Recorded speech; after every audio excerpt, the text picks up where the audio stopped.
Dans quelques années, les gens mourront d'envie d'entendre cet évangile. Cet évangile que tu entends, tu vois passer sur les réseaux sociaux, les gens parler de Dieu ça et là.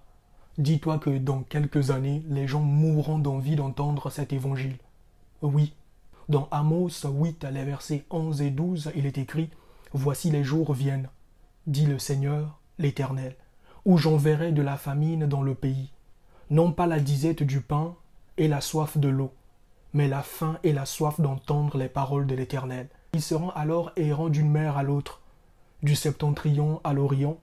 Ils iront çà et là pour chercher la parole de l'Éternel, et ils ne la trouveront pas. » Tu peux qualifier ceux qui parlent de Jésus aujourd'hui sur les réseaux sociaux de tout nom.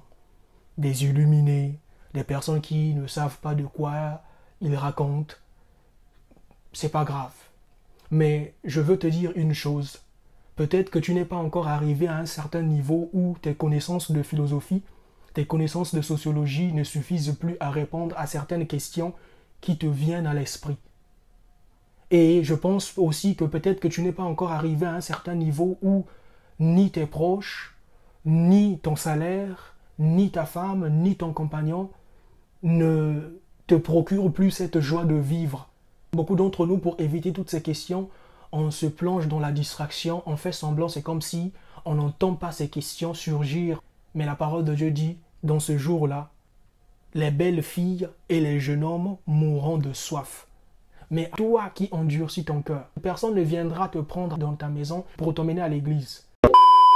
Tu penses que tu es en retard par rapport à tes amis avec qui tu as étudié. Certains sont mariés, certains travaillent déjà, d'autres occupent des postes importants. Dans cette vidéo, je vais te montrer que parfois, c'est inutile de pouvoir se comparer aux autres et encore moins d'avoir des pensées que les autres nous ont dévancées dans la vie. Ce n'est pas une course, cette vie. Chacun de nous s'occupe de sa piste. Mais dans cette vidéo, je vais te montrer que si tu as des pensées, par exemple, que les autres t'ont dépassé, tu es en retard, tu as raté ta vie et autres, je te rappelle, dans l'évangile selon Matthieu, le chapitre 14, le verset 22 à 33, on nous relate l'histoire de Jésus. Qu'après un rassemblement, il a demandé à ses disciples de monter dans la barque et de partir sans lui. Ce qui m'étonne, c'est que les disciples ne se sont même pas posé la question comment Jésus fera pour les rejoindre. Jésus est resté, il a eu un temps de prière, il a prié. Et dans la prière, Dieu lui demande de marcher sur l'eau. Alors les disciples effrayés, ils vu de loin une silhouette. Ils pensaient que c'était un fantôme, or que c'était Jésus qui marchait sur l'eau.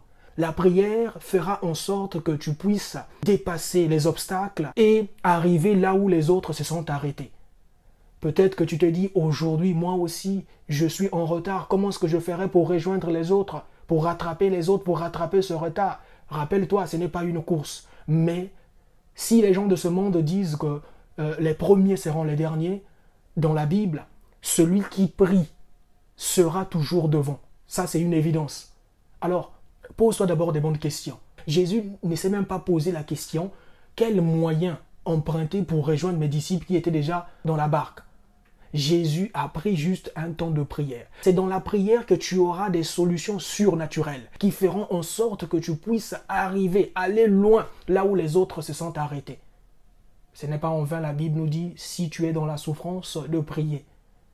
La Bible ne dit pas que si tu es dans la joie, de prier, mais si tu es dans la souffrance, de prier. Donc cela veut dire que celui qui est capable de prier est capable de tout. Mais retenez une chose, dans cette vidéo, je ne te demande pas d'abandonner tes études, tes rêves et de te concentrer à la prière. Non, si tu le fais, tu as tes propres raisons et gloire à Dieu. Mais dans cette vidéo, je veux te dire que le travail seul ne suffit pas. La prière t'emmènera, t'ouvrira des portes que seul le travail ne pourra pas t'ouvrir. Que Dieu te bénisse et qu'il te garde.